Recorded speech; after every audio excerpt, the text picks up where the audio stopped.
Hello everyone, welcome back to the Wolf Pack. I also have some points that I wanted to talk to you all about since actually right now I'm going to clean up all of the mess from ARCs that I've done. So if you haven't seen that video, I'll go ahead and link it right up here. But it did make me think about something for, I don't know, not for a while, 24 hours, okay? The past 24 hours when the video has been released, there's this topic of what is a bad game versus a game that you don't like. Because for me, I think there's a big difference between the two. There's a massive, massive difference. A bad game, and I'm just riffing off the top of my head here. Again, this is a very low stakes situation. You are more than welcome to disagree with me or agree with me. Just keep the comments civil, okay?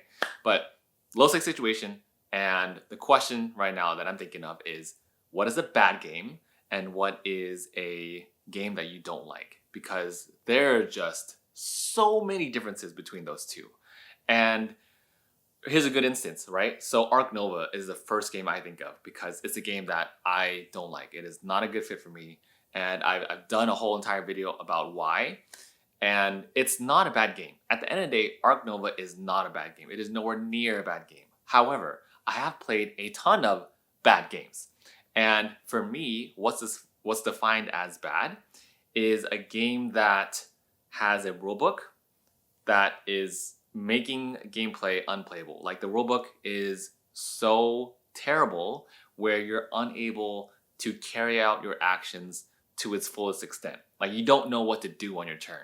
That is one factor that goes into what's a bad game. Arcs, are you kidding me? Is nowhere near bad. Like as much as you don't like Arcs, the rulebook for it and everything, this is one of the most polished rulebooks I've ever seen.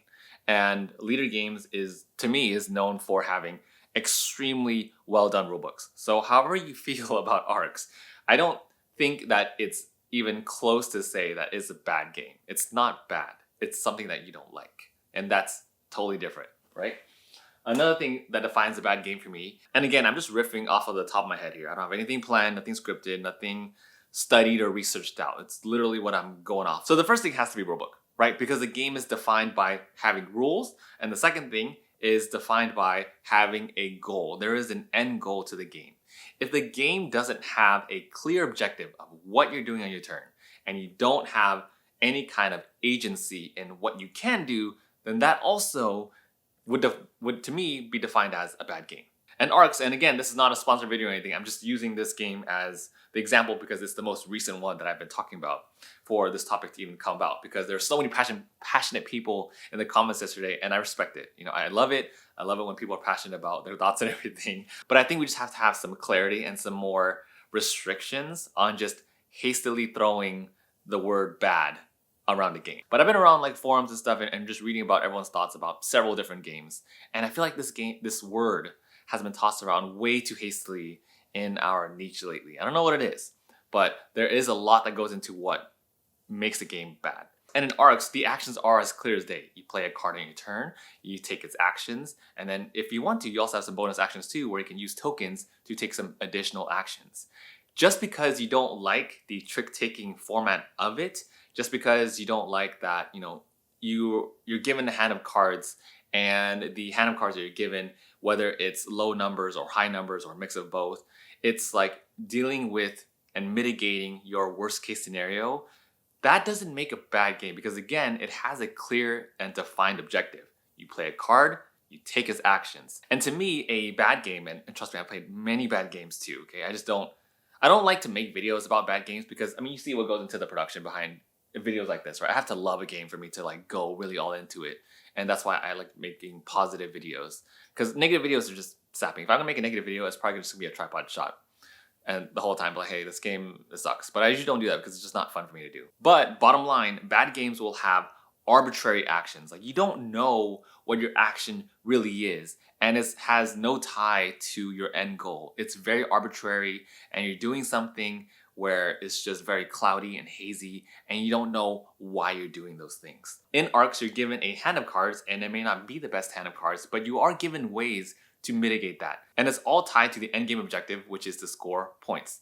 In order to score points, you need to do the best on your turn to collect all the resources so you collect the gold points for that chapter. And the third thing for me has to be whether or not the game cares about the player. because a game that is bad will not care about the player at all. They will not care about the inserts. They will not care about how much time they're saving you by keeping things organized. They will not care about the overall production value and the details in the artwork, in refinement of the rules, in all of the miniatures and meeples and all the tokens that make the player experience enjoyable. Or if it's not enjoyable, at least it makes the player experience streamlined. That way everyone can be on board, learn how to play the game.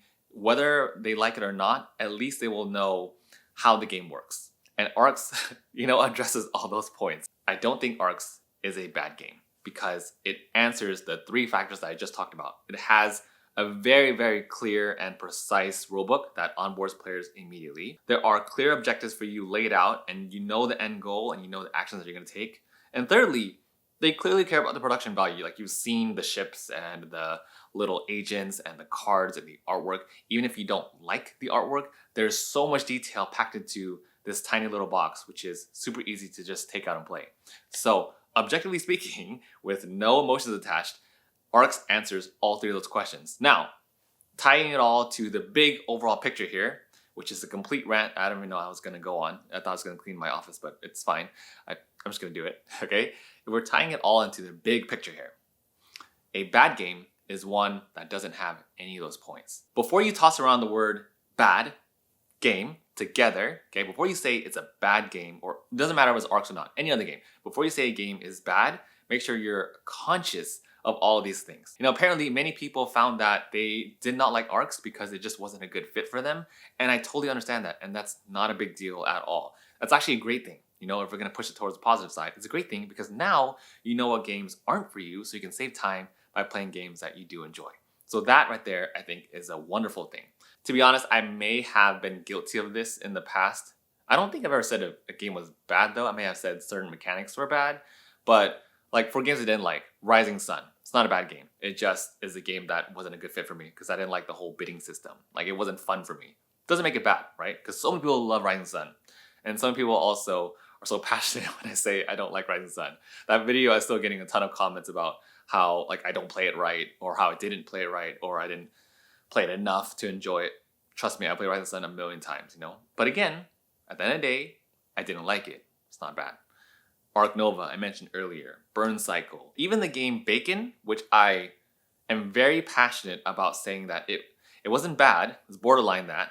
But I really didn't like it because it's such a lazy retheme. They literally took some cards and rethemed it into Bacon. I'm not here to like bag on games all day on my channel. My channel is actually very lightweight for all that stuff.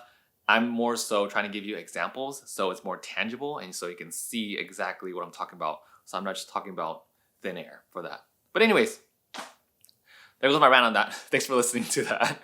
And I would love to hear your thoughts about all that down below, about what your thoughts are for what defines a bad game. So let me know what you all think down in the comments below. I would love to hear what you think about, the definition of what is a bad game. And is that term being just kind of tossed around too easily nowadays? Love to hear your thoughts. But with that said, I will see you all tomorrow when we reorganize this entire gaming collection. I decided to split this into 2 videos because it's actually going to be 2 completely separate things. So with that, I'll see you tomorrow.